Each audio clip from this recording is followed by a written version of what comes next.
Folks, one of the things I love about One Rental at a Time is we have attracted the best of the best in the housing industry.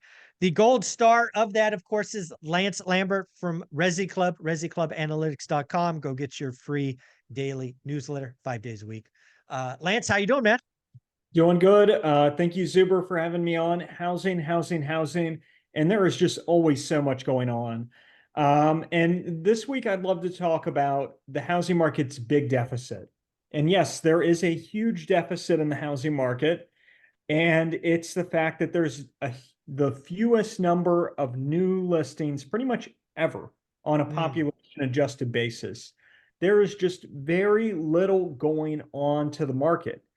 And the reason being is the mortgage rate shock. You have so many people that have a 2, 3% mortgage rate, very low monthly payments, and they have very little incentive to sell their house to go buy something new because one, it would be a huge financial shock to them. And two, a lot of them couldn't even qualify to do it if they wanted to. So a lot of people are staying put with their lower fixed debt monthly payments. And what it's translated to, and I'll share my screen to show my calculation, is I tried to actually put a number to it to find out mm, what's the actual listing deficit in the United States. And so how I did the calculation is I compared every month over the past 3 years to the same month in 2019. So ooh, I think like it. 2019 is normal. It's a normal Mhm. year. It's Okay. a normal number of listings, normal appreciation. The housing market was just very average in 2019, Okay. historically speaking. And so if a month over the past 3 years had fewer listings than 2019, I call it a deficit. If a month has more listings than 2019, I call it a surplus. And please keep in mind, these are new listings, not active listings. Hmm. So if a market cools way down like Austin, Texas, active listings can climb even if new listings aren't. And actually, Austin's down for new, but then up a lot for active. So keep in mind, this is just what's coming on to the market. And what we see is that we had in November, and I got the December data today. I got to take a look, but it's around this number still. We had a 52,000 home deficit in November. And so here you can see it. The blue is the number of new listings, and this orangish red is what's missing from the housing market. And what occurred is back in January 2022, we went into a deficit for the number of homes coming onto the market. As mortgage rates went up, got a deficit. And we are starting to see on a year over year basis, the deficit's not as big. The peak of the deficit was like, in terms of like year over year, November of last year, there was a 74,000 home deficit. Now, in the peak of the spring buying season this year, there was a 200,000 home deficit in like June or May. Hmm. Like you can see it right here in this chart, like it gets really high. So Mhm. it getting smaller here, that's seasonality. Okay. And you really have to compare as year over year. So you got to compare this November, and it's not labeled well enough, but it's to this November. And this Okay. one is just a little bigger. This deficit will get bigger again this spring. Mhm. But the question is, does it get as big as this? Got it. I I don't know because now we are seeing that on a year over year basis, new listings are up just a tad. So Sure. maybe like peak lock-in effect is behind us. But what we do not have is momentum to close the deficit. There is no momentum to close this deficit. Things would have to dramatically change. And the way that I look at this, if you want to read this, how I kind of think of it in my head, is here, this big drop in the new listings. This was the lockdowns. Correct. So we are on par with the new listing deficit this year of what the Wow. lockdowns were for just 2 months. And the lockdowns, they shut the economy down. Yeah, So yeah. There if were you realtors that couldn't show homes, Lance. I mean, that's crazy. Exactly. And so that's why I kind of like this being there is that is a Yeah. dramatic drop down, historically speaking.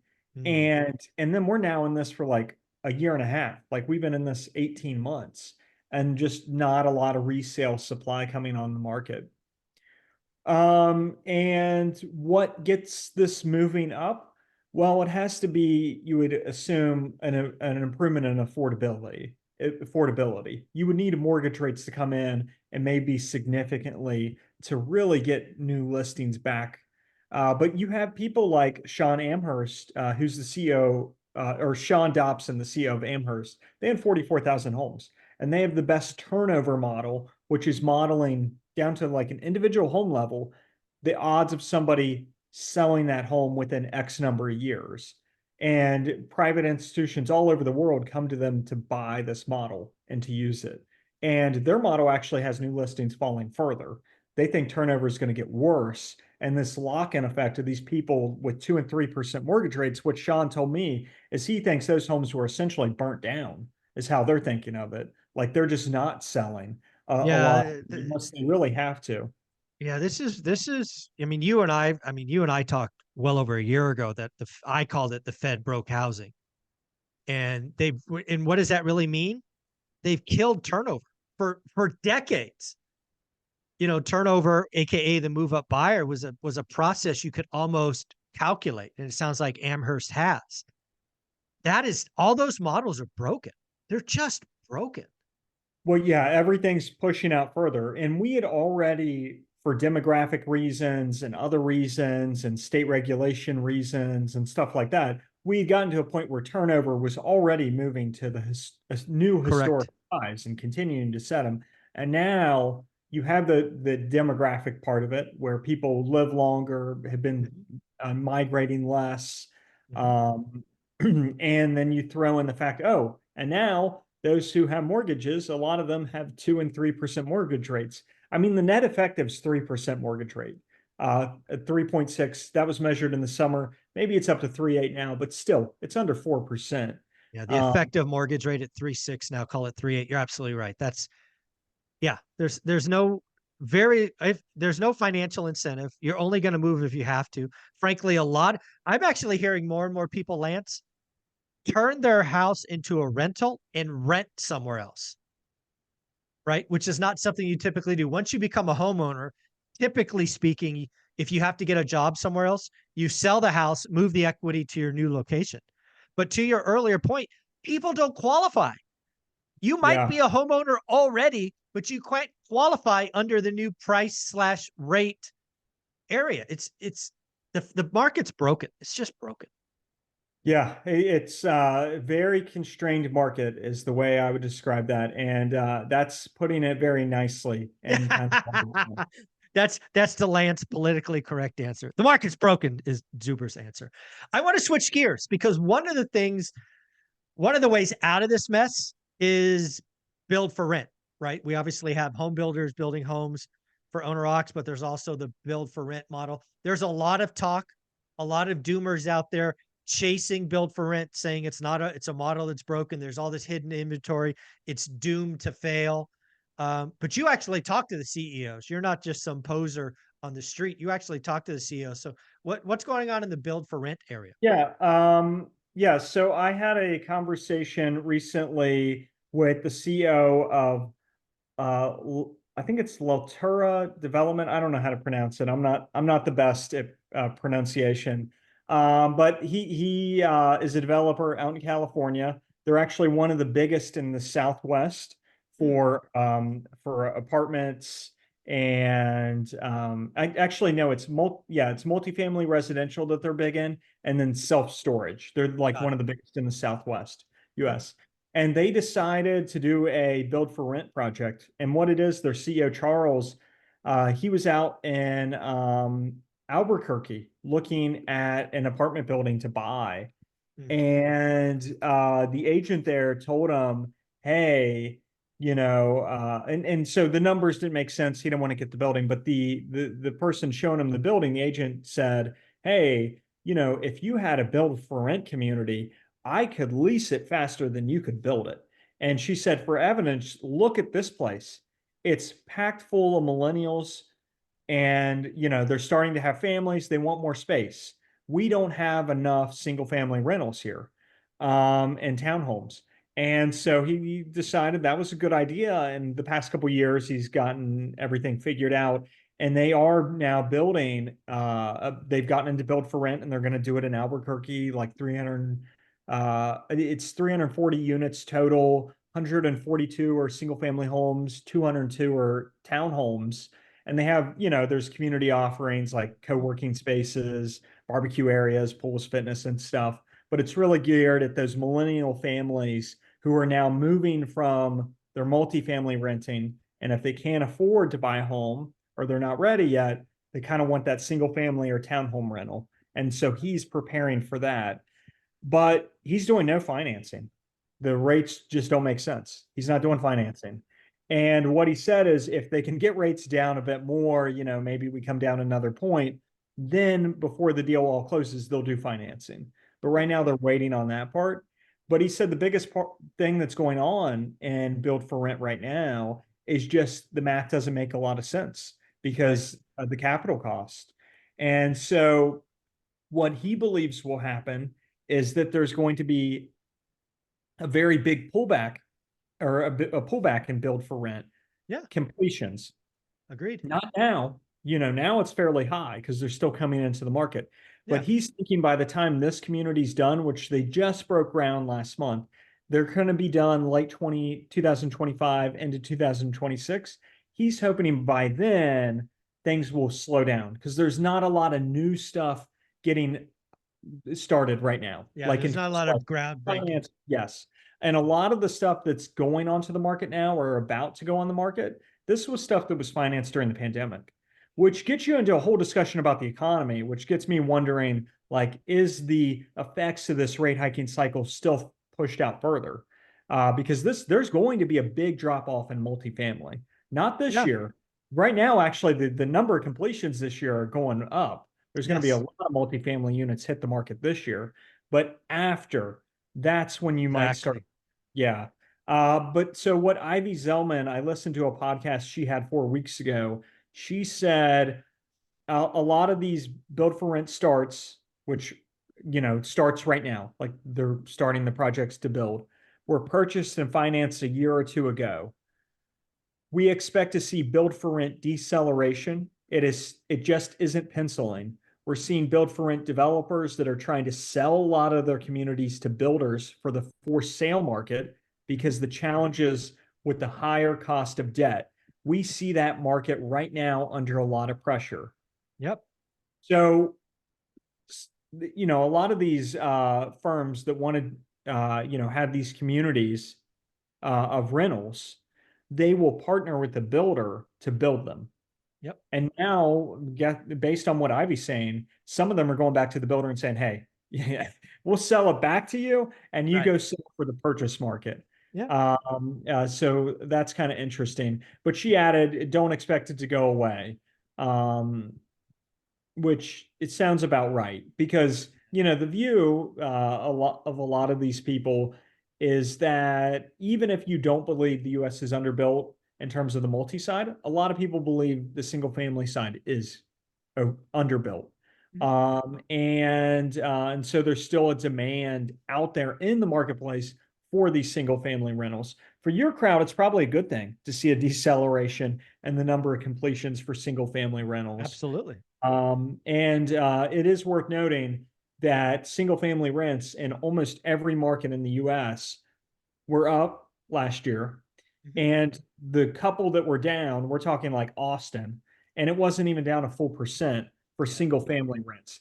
And house prices in Austin are down like 15, 18%, which is interesting. But then on the multifamily side, especially in the boom towns, we are seeing falling rents, lots of incentives, and more downward pressure this year, potentially, as all these multifamily units hit the market. So I think the story with real estate is always know your categories and then also know your submarkets. And then within, like you say, know your buy box as well. There's always a lot going on that it is a lot more complicated than just the headlines.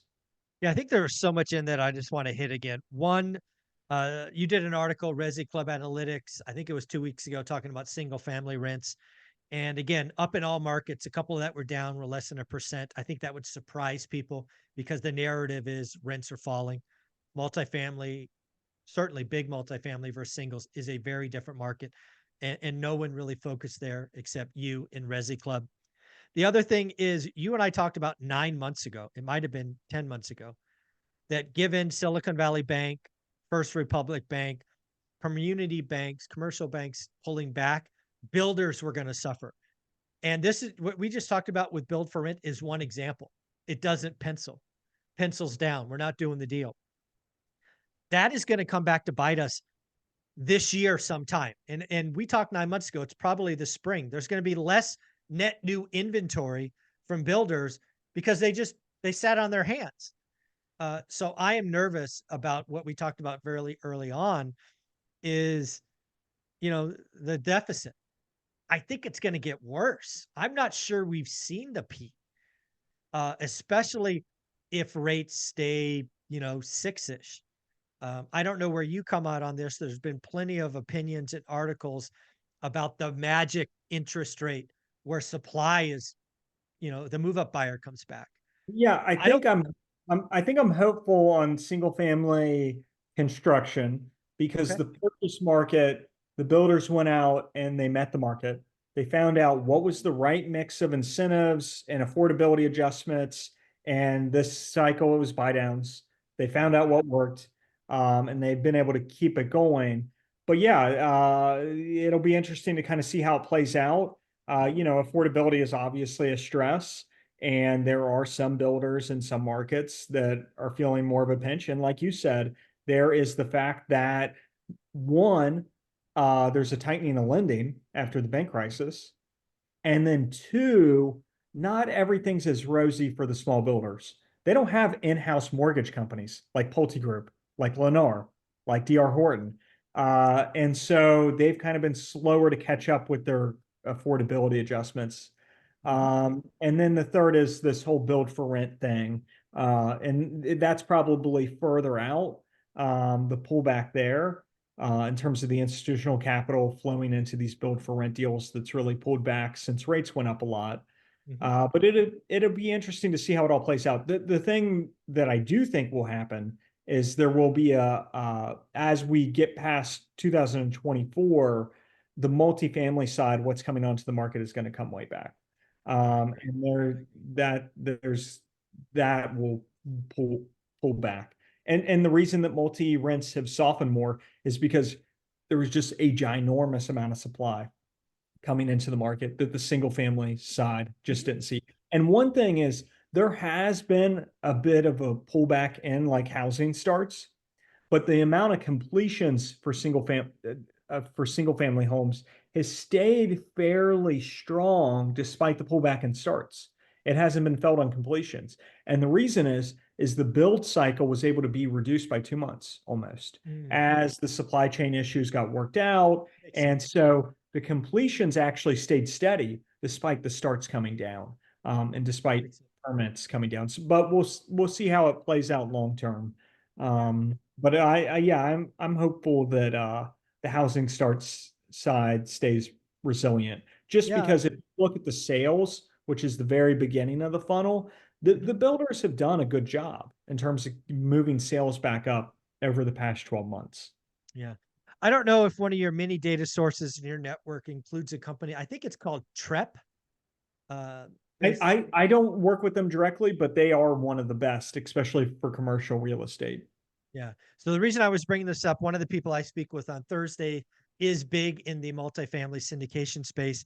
And apparently on LinkedIn, Prep published an article recently, like this week, that multifamily pain is larger than office pain, meaning delinquencies, foreclosures. And not part of that's because multifamily is bigger than office, but also because multifamily was the land of new syndicators and overpaying, where office was always kind of the insurance companies, all of that. So I think the pain in multifamily is it's just starting. Well, so the reason we don't hear enough about it is one, the people who publish a lot of the very negative content, that side of the world, that side of the economy just goes over their head. It's too Yeah, complex. it's too It's too much. complex. Yeah. And also you know, these real estate cycles play out so slow. Yes, The story can be exactly. boring. And then yeah, so it will be interesting to see how that all plays out.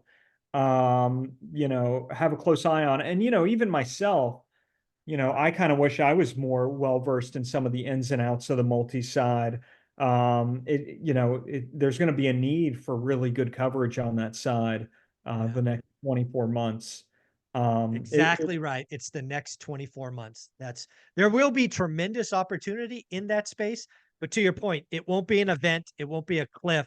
It'll just bleed for 24 months. Yes. Yeah, and you know, and there will be some big groups that go down probably.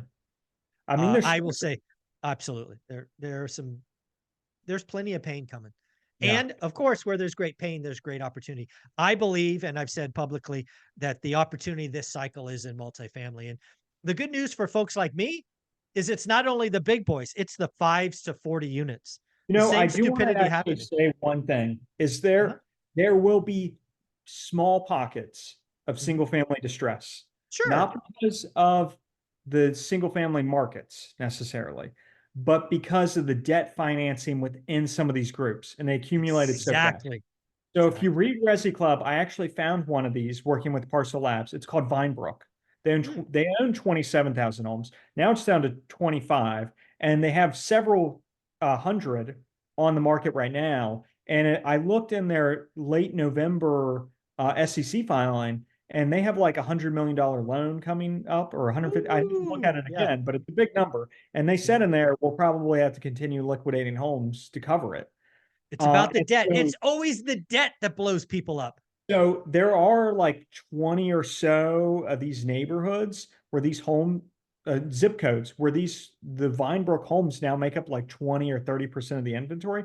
They are Wow. taking price cuts. Oh, no Uh, question. Up at the Dayton, Pittsburgh, Milwaukee, Cincinnati. So I do think there are potentially some opportunities in single family homes, but you have to really have your ear down to the pavement or whatever that saying is to Yeah. find some of them. Just Because do they the just work, aren't going to folks. Do the work.